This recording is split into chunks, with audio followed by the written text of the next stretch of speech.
पाहत आहात कायदा न्यूज। पाहूयात काही ठळक आणि महत्त्वाच्या घडामोडी। जिल्हा परिषद आणि पंचायत समिती सार्वत्रिक निवडणूक 2026 निवडणूक कार्यक्रम जाहीर। परंड्यात 15 जानेवारीला आढावा बैठक संपन्न। महाराष्ट्र राज्य निवडणूक आयोगाने राज्यातील 32 जिल्हा परिषद आणि त्या अंतर्गत 125 पंचायत समित्यांच्या सार्वत्रिक निवडणूक 2026चा अधिकृत कार्यक्रम जाहीर केला आहे। या पार्श्वभूमीवर निवडणूक प्रक्रियेच्या नियोजनाबाबत माहिती देण्यासाठी तहसील कार्यालय परंडा येथे दिनांक 15 जानेवारी 2026 रोजी सकाळी 4:30 महत्त्वाची बैठक आयोजित करण्यात आलेली आहे।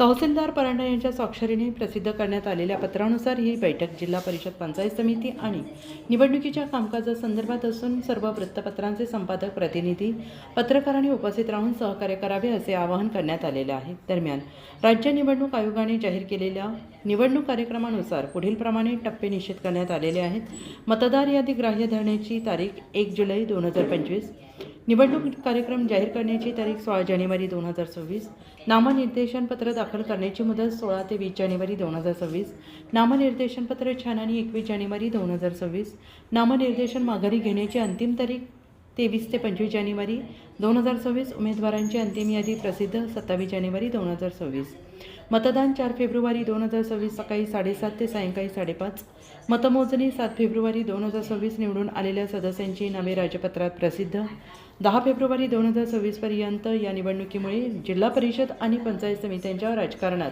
चांगली चुरस पाहायला मिळते आहे। इच्छुक उमेदवारांकडून तयारीला वेग आलेला आहे। आगामी काही दिवसात राजकीय हालचाली वाढण्याची शक्यता असून प्रशासन निवडणूक प्रक्रियेसाठी सज्ज झालेलं आहे।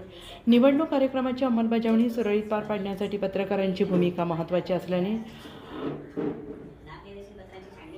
परंडा तहसील कार्यालयात आयोजित बैठकीकडे सगळ्यांचे लक्ष लागून राहिलेले आहे। कायदा न्यूजचे प्रतिनिधी रावसाहेब गायकवाड, परंडा।